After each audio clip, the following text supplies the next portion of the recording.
जय हिंद साथियों। आज का टॉपिक है इंटरनेशनल रिलेशन से जुड़ा हुआ और बहुत ही महत्वपूर्ण। आपको आपके स्क्रीन पर ब्रिक्स दिखाई दे रहा होगा, तो हम ब्रिक्स की बात करेंगे। ब्रिक्स में शामिल होगा पाकिस्तान और टर्की ने भी ब्रिक्स में शामिल होने का आवेदन किया है। टर्की सदस्य राष्ट्र है नाटो का। तो मैं पहले बात करता हूं आपसे ब्रिक्स की।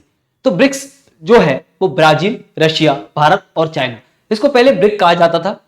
बाद में इसमें अफ्रीका शामिल हुआ, इसको ब्रिक्स कहा जाने लगा। एक व्यक्ति हुए जेम्स नील। जेम्स नील ने कहा कि जो ब्रिक्स है वो विकासशील देशों का एक ऐसा समूह है जो भविष्य में विकसित देशों की चिंता का कारण बनेगा। और ये बात आज पुतिन के प्रयासों से सही होती दिखाई भी दे रही है। अब मैंने ये बात क्यों कही कि पुतिन के प्रयासों से सही होती दिखाई दे रही है? तो मेरे प्यारे साथियों, पुतिन उस प्रयास में लगे हुए हैं कि ब्रिक्स और संघाई सहयोग संगठन को यूरोपियन यूनियन और नाटो के प्रतिद्वंदी के रूप में खड़ा किया जा सके। पुतिन ऐसा कर क्यों रहे हैं? तो इसको बताने से पहले मैं आपको बताऊंगा कि पुतिन के सामने क्या समस्याएं हैं। पुतिन ने अभी हाल ही में ब्रिक्स के सदस्य राष्ट्रों के बीच में जो विवाद के कारण थे, भारत और चाइना में मेन विवाद रहा करता था, इसमें लीडर की भूमिका निभाई और इन दोनों राष्ट्रों के बीच के विवाद को दूर करने का प्रयास किया। और इसी का परिणाम है कि आपको पता होगा कि आज भारत और चाइना दोनों एक साथ मिलकर रशिया के न्यूक्लियर पावर प्लांट जो चंद्रमा पर स्थापित करने वाला है उसमें काम कर रहे हैं। तो रशिया ब्रिक्स के राष्ट्रों को करीब ला रहा है और उनको एकजुट करने का प्रयास कर रहा है। बात आती है कि रशिया ऐसा कर क्यों रहा है? रशिया कर इसलिए रहा है कि उसको यूरोपियन यूनियन और नाटो के बराबर में एक ऐसे संगठन को खड़ा करना है जो शक्ति के संतुलन को स्थापित कर सके। हम लोग जानते हैं कि जब सेकेंड वर्ल्ड वॉर हुई, द्वितीय विश्व युद्ध के बाद दो बड़ी शक्तियां विश्व के सामने इमर्ज उदय। एक का नाम था सोवियत संघ यानी कि यूएसएसआर और दूसरे का नाम था अमेरिका। दोनों में ही एक लड़ाई होने लगी कि बड़ा कौन ज्यादा ताकतवर, किसके पास होगी ताकत।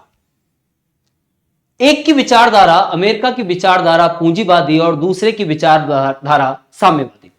दो विचारधाराओं की लड़ाई जिसने कोल्ड वॉर का नाम लिया। ये आपस में फिर कभी नहीं लड़े, आपस में कभी नहीं लड़े। ये अन्य राष्ट्रों को लड़ाते रहे और अपने हथियारों का, अपनी शक्ति का प्रदर्शन समय समय पर करते रहे। लेकिन अमेरिका ने सेकेंड वर्ल्ड वॉर के बाद अपने हितों की रक्षा के लिए एक संगठन का गठन किया जिसका नाम था नाटो। नाटो एक ऐसा ऑर्गेनाइजेशन था जिसको हम सैन्य गठबंधन कहें तो उचित होगा।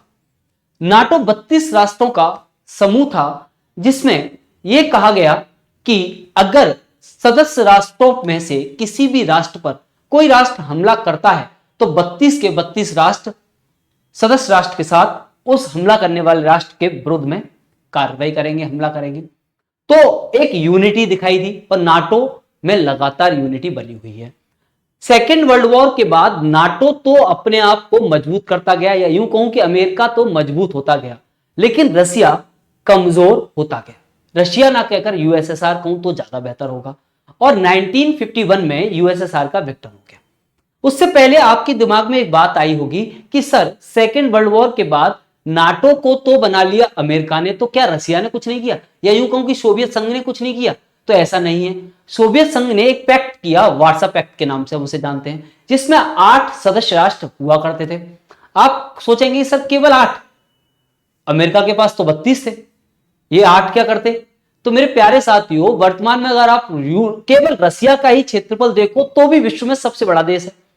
सोचो कि 1991 में जब यूएसएसआर का विघटन हुआ तब उससे 15 राष्ट्र अलग हुए। तो 15 राष्ट्रों के अलग होने से पहले वो यूएसएसआर कितना बड़ा रहा होगा?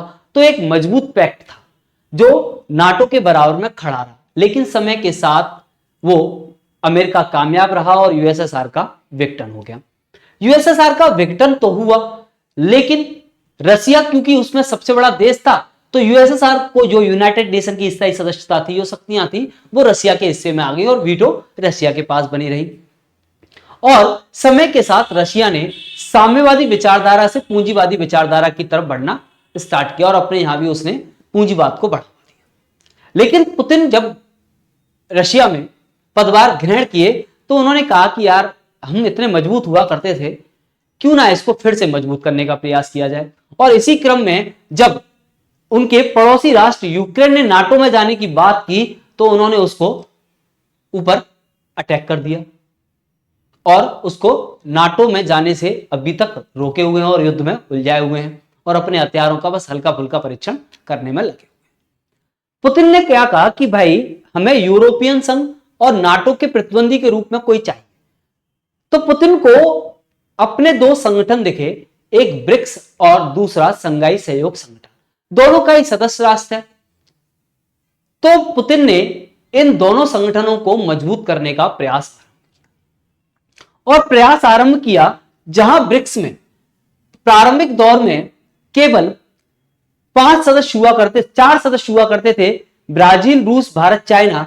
2010 में इसका विस्तार हुआ, अफ्रीका को भी इसमें शामिल किया गया और नाम हो गया ब्रिक्स, जिसको बढ़ाकर 15वें शिखर सम्मेलन दक्षिण अफ्रीका में 6 और देशों को इसमें शामिल किया गया, जिनकी सदस्यता 1 जनवरी 2024 से प्रभावी हुई। लेकिन मैं यहां पर एक बात बताना चाहूंगा कि अर्जेंटीना ने सदस्यता को त्याग दिया। अर्जेंटीना ने मना कर दिया कि मुझे ब्रिक्स का सदस्य नहीं बनना। तो वर्तमान में ब्रिक्स में जो सदस्य राष्ट्र हैं वो 10 हैं। अब फिर से ब्रिक्स के विस्तार की बात की गई है। जब 14वां शिखर सम्मेलन बीजिंग में आयोजित हुआ तो बीजिंग घोषणा पत्र में सदस्यता विस्तार का मार्ग प्रशस्त कर दिया गया। यह बात स्वीकार ली गई कि अब हम ब्रिक्स का विस्तार करेंगे। मैं आपकी जानकारी के लिए बता दूं कि ब्रिक्स और संघाई सहयोग संगठन दोनों में से कोई भी सैन्य संगठन नहीं है। तो यहां पर रसिया अपने आप को आर्थिक रूप से मजबूत करने में लगा हुआ है। रसिया ने सोचा कि युद्ध तो हम देख लेंगे, पहले अपने आप को आर्थिक रूप से मजबूत बनाते हैं। तो वो उसमें लगातार लगा हुआ है। और ऐसा नहीं है कि ये रसिया का ही विचार है कि इसका विस्तार किया जाए। चीन ने 2017 में ब्रिक्स के विस्तार के लिए एक योजना दी, जिसको उन्होंने नाम दिया ब्रिक्स प्लस, और कहा कि भाई आप ब्रिक्स का विस्तार कीजिए, अब समय आ गया है। लेकिन अब रशिया ने भी इस बात को स्वीकार कर लिया है। और जब 14वें शिखर सम्मेलन से पहले 15वें शिखर सम्मेलन में 6 सदस्य राष्ट्र आए, जिनमें से एक वापस चला गया, जिनको सदस्यता दी गई, तब 40 ऐसे राष्ट्र थे जो लाइन में लगे हुए थे आवेदन लेकर कि भैया हमें भी इसमें शामिल कर लो, लेकिन उनको शामिल नहीं किया गया। अब बात आती है कि टर्की इस ब्रिक्स में क्यों आना चाहता है। टर्की इस ब्रिक्स में क्यों आना चाहता है और क्या रसिया ने टर्की के आवेदन को स्वीकार करने की बात की? क्या रसिया टर्की का स्वागत कर रहा है? क्या है रसिया के हित, क्या लाभ है? तो मेरे प्यारे साथियों, टर्की का अगर ज्योग्राफिकल कंडीशन में आपको दिखाऊं तो आपको देखिए, ये आपको एक सर्किल दिखाई दे रहा होगा आपके स्क्रीन पर। ये आपको एक सर्किल दिखाई दे रहा होगा, ये आपको एक सर्किल दिखाई दे रहा होगा आपके स्क्रीन पर। ये जो आपको गोला दिखाई दे रहा है ना, ये गोला, इसे मैं आपको एक बात बताना चाहता हूं। ये देखो टर्की का हिस्सा, ये टर्की का कुछ हिस्सा तो यूरोप में जाता है और टर्की का ये वाला हिस्सा आता है एशिया में। टर्की पिछले 20 साल से यूरोपियन यूनियन का सदस्य होने के लिए आवेदन किए हुए हैं, लेकिन यूरोपियन यूनियन वाले लोग सुन ही नहीं रहे, टर्की के आवेदन को सीरियस ही नहीं ले रहे। तो टर्की ने क्या कहा, अब नेगोशिएशन करने के लिए कहा कि देखो अब तुम नहीं सुनोगे तो हम ब्रिक्स में चले जाएंगे। तो टर्की को भी नेगोशिएट करने का मौका मिल गया और रशिया ने कहा कि अगर टर्की हमारी तरफ आता है तो हम उसका खुले दिल से स्वागत करने के लिए तैयार हैं। तो अब रसिया ने इस बात को क्यों कहा? टर्की का तो आपको स्टैंड समझ में आ गया कि टर्की तो यूरोपियन यूनियन को न्यूट्रल करना चाहता है। रसिया क्या चाहता है प्यारे साथियों? रसिया चाहता है कि अगर टर्की ब्रिक्स का सदस्य बन जाता है तो बड़ा मजा आ जाएगा। क्यों मजा आ जाएगा? आप देखिए कि टर्की का जो ज्योग्राफिकल लोकेशन है वो कुछ ऐसी है कि टर्की के ऊपर ब्लैक सी और नीचे मेडिटेरियन सी है, नॉर्थ में ब्लैक सी और साउथ में मेडिटेरियन सी है। और ट्रेड का एक बड़ा बेहतरीन रूट है टर्की। अब देखिए बॉस्फोरस स्टेट जो है, यूक्रेन से कोई भी माल की सप्लाई करनी है और भेजना है यूक्रेन की तरफ, या यूक्रेन से भेजना है नीचे यूरोप में भेजना है, तो भैया एक टर्की का बॉस्फोरस स्टेट पड़ता है, व्यापार के लिए यही एक रास्ता बनता है। तो टर्की ने यहां पर लगाया हुआ टोल नाका। वो कहता है कि भैया हमें दीजिए टोल, हम नहीं खोल रहे, हम नहीं निकलने देंगे। तो रसिया ने कहा कि ये तो बहुत अच्छा रहेगा कि हमें एक ऐसा ट्रेड मार्ग मिल जाएगा जिससे हम आर्थिक रूप से खुद को और मजबूत बना पाएंगे। तो अब आप देखिए रशिया के प्लान को मैं समझाता हूं, रशिया क्या करना चाहता है।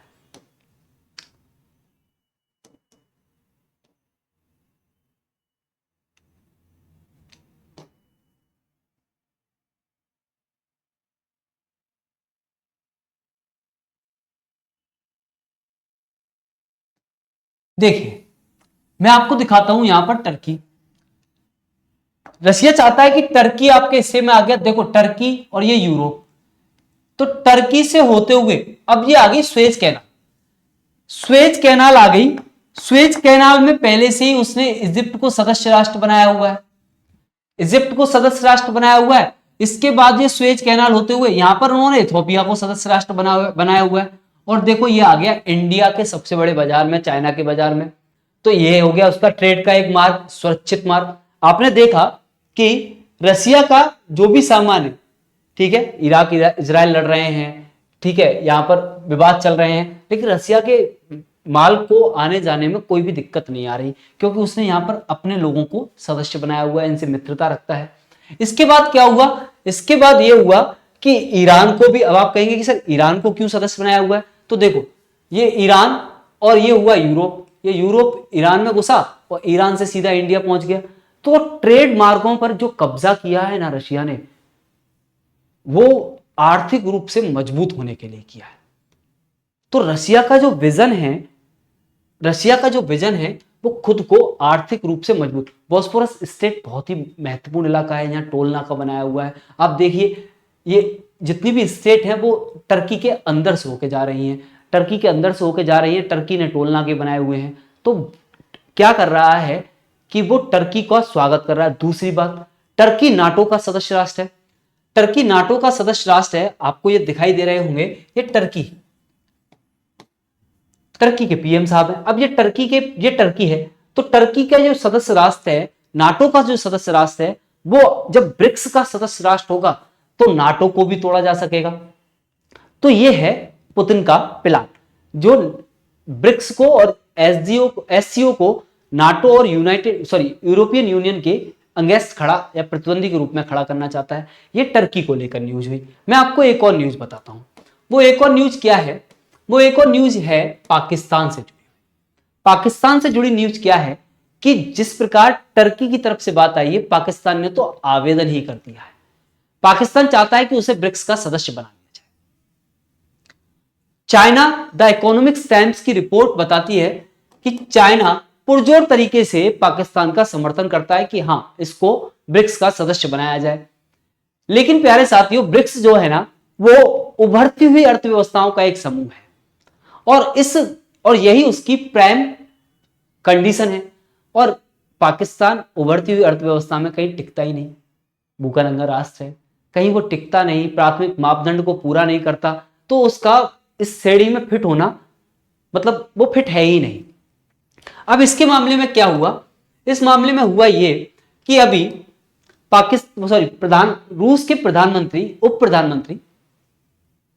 रूस के उप प्रधानमंत्री एलेक्सी ओवरचुक ने 2 दिवस की पाकिस्तान की यात्रा पर, यहां पर प्रेस कॉन्फ्रेंस में उनसे एक सवाल किया गया।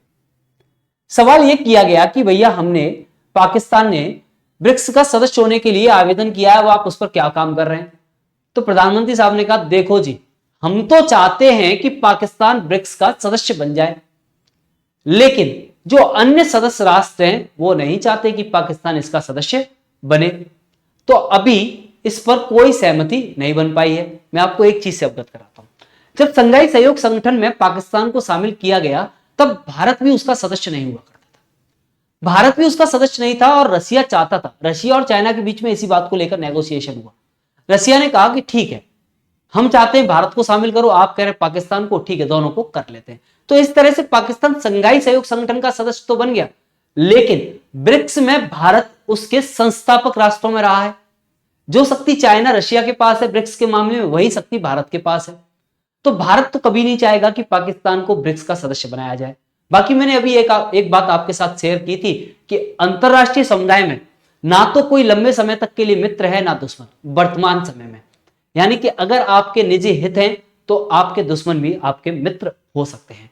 तो अगर भारत को लगता है कि पाकिस्तान से उसके हित होंगे तो संभावना है कि ऐसा हो कि पाकिस्तान को शामिल कर लिया जाए, लेकिन ऐसी संभावना कम ही दिखाई देती है। वहीं टर्की के मामले में भारत का कहना है कि देखिए, टर्की को अगर ब्रिक्स में शामिल कर लिया जाता है तो हमारे लिए तो अच्छा ही होगा, क्योंकि रसिया से हम कच्चा माल लेते हैं और रसिया को कच्चा माल बेचने के लिए रूट चाहिए, वो अपने रूटों को सेटल कर रहा है और हमें वो कच्चा माल सस्ता मिल जाएगा, तो हमें कोई आपत्ति नहीं है, क्योंकि हम जानते हैं टर्की और पाकिस्तान दोनों ही भारत के धुर विरोधी रहे हैं।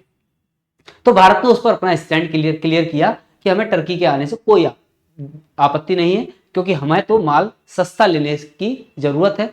तो ये बात बताती है कि ना कोई मित्र ना कोई दुश्मन। आगे की बात मैं आपके साथ करूं तो क्या है ब्रिक्स? उभरती हुई अर्थव्यवस्थाओं का समूह, स्थापना हुई 16 जून 2006 को। ब्राजील, रूस, भारत, चाइना इसके संस्थापक राष्ट्र थे और इसको कहा जाता था ब्रिक। इसको क्या कहा जाता था? ब्रिक कहा जाता था। लेकिन समय के साथ 2010 में अफ्रीका इसमें शामिल हुआ और ये बन गया ब्रिक्स। इसके बाद 15वें शिखर सम्मेलन में इसमें 6 देशों को और शामिल किया गया, जिसमें अर्जेंटीना, मिस्र, इथोपिया, ईरान, सऊदी अरब और संयुक्त अरब अमीरात शामिल था, जिसको 1 जनवरी 2006 से प्रभावी बना दिया गया। लेकिन अर्जेंटीना ने अपनी सदस्यता को वापस ले लिया और इस तरह से यहां पर वर्तमान में कितने सदस्य राष्ट्र हैं? 10 हैं। इसके विस्तार की बात 14वें शिखर सम्मेलन 2022 में की गई, जहां बीजिंग घोषणा पत्र में इसके विस्तार की बात को स्वीकार कर लिया गया। चीन 2017 में इसकी बात कर चुका था। आगे की बात करता हूं। आगे की बात है संघाई सहयोग संगठन की। इसकी स्थापना हुई 2001 में। संस्थापक राष्ट्रों की बात करूं तो रूस, चाइना, कजाकिस्तान, किर्गिस्तान, ताजिकिस्तान और उज्बेकिस्तान इसके संस्थापक राष्ट्र हैं। वर्ष 2017 में जो डील हुई मैं बताया, उसमें भारत और पाकिस्तान इसके सदस्य राष्ट्र बन गए। 2023 में ईरान इसका सदस्य बन गया। तो अब आप देखिए कि किस प्रकार रशिया ने हर उस राष्ट्र को जहां से उसका ट्रेडमार्क सुरक्षित हो सकता है, ब्रिक्स या संघाई सहयोग संगठन का सदस्य बना लिया है। रशिया का उद्देश्य है कि किसी भी प्रकार से नाटो और यूरोपियन यूनियन का प्रतिद्वंदी के रूप में इन 2 संगठनों को खड़ा किया जाए और उसमें वो एक लीडर की भूमिका को वर्तमान में निभा रहा है।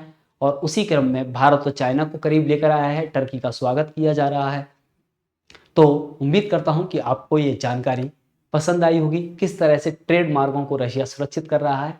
ऐसी ही जानकारी के लिए चैनल के सब्सक्राइब वाले बटन पर जरूर टच करें, बेल आइकन प्रेस कर लें और अपने साथियों को वीडियो को ज़्यादा से ज़्यादा संख्या में शेयर भी करते रहें। Thank you. जय हिंद। धन्यवाद।